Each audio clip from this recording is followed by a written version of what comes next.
Fresh Air started off to get objects out of a gallery space into a normal space. Well, the house isn't big enough actually to have a sculpture show, so we put it in the garden. David and I were passionate about contemporary art and very keen on ceramics and glass. So that's how it started in 1992. Hard to believe it's still going. The environment of a sculpture show is colossally important, and also the layout of where the pieces are placed, how they're located in the garden. Of all the sculpture shows I go to, I think we're in a different league from sheer imagination. Examples of difficulties in positioning go from these dogs, Shaggy Dog Story by Tom Hackett, which were originally going on the tennis court and ended up here, to a huge ton of rusty metal over the other side of the bridge, which when it was positioned I had to move 5 feet to the right somehow. Robert Wyatt, who has looked after the gardens here for over 30 years, is the only man I know who's prepared to dig up his own lawn.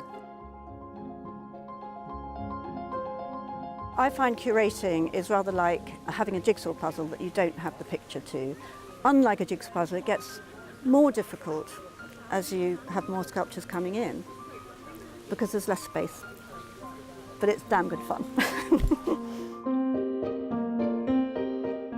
Angela, did you know that those are actually made out of material? No, I didn't. Aren't they beautiful?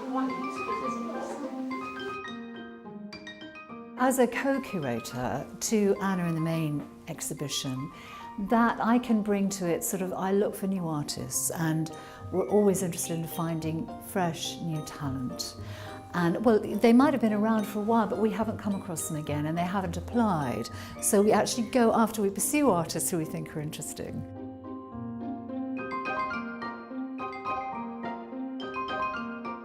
I don't think we've ever had a show that is so diverse.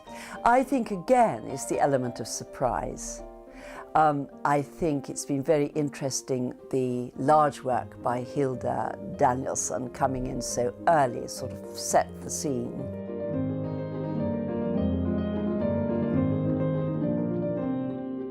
It's a sculpture made of door frames, and I used the door as a metaphor for opportunities and challenge in our life. It came from Australia in a container. We lifted them out of the container and then on the ground and put them here. So it was quite complicated.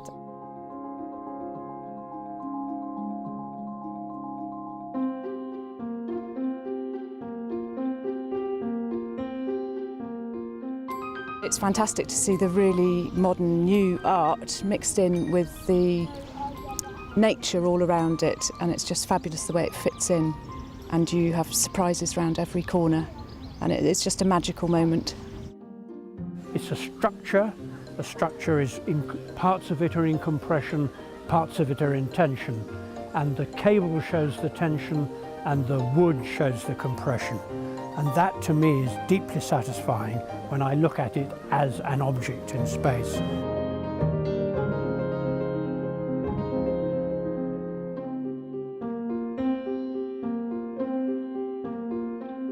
I think the glass side of Fresh Air is really exciting from the interior design point of view.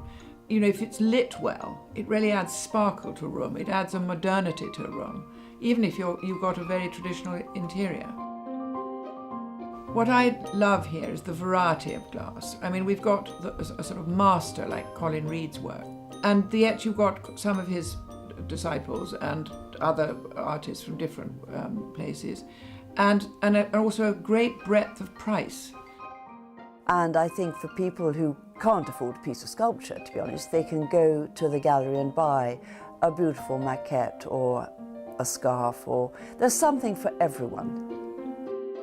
I liked the way it was dug in and the idea of having a wooden saw in an art exhibition. It was quite nice when I saw it, and I liked on the painting the additional bits of the sun, moon, and that's why I bought it.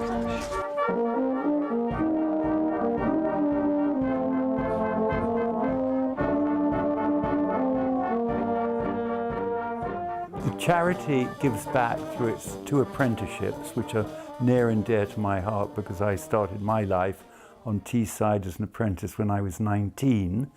And we also provide materials for artists. We support local schools. We have school groups who come. We cover the cost of the tuition, so in a variety of ways. I think community involvement is vital. I think if you don't have it, it has a completely different atmosphere. And also, we couldn't now run the show without the volunteers. We now have about 200, both at the gate or feeding everybody, and the parking with the RAF cadets and the Sea Cadets. It is a bit of a traipse down to the Old Rectory gardens, but with a welcome, they arrive in a good mood.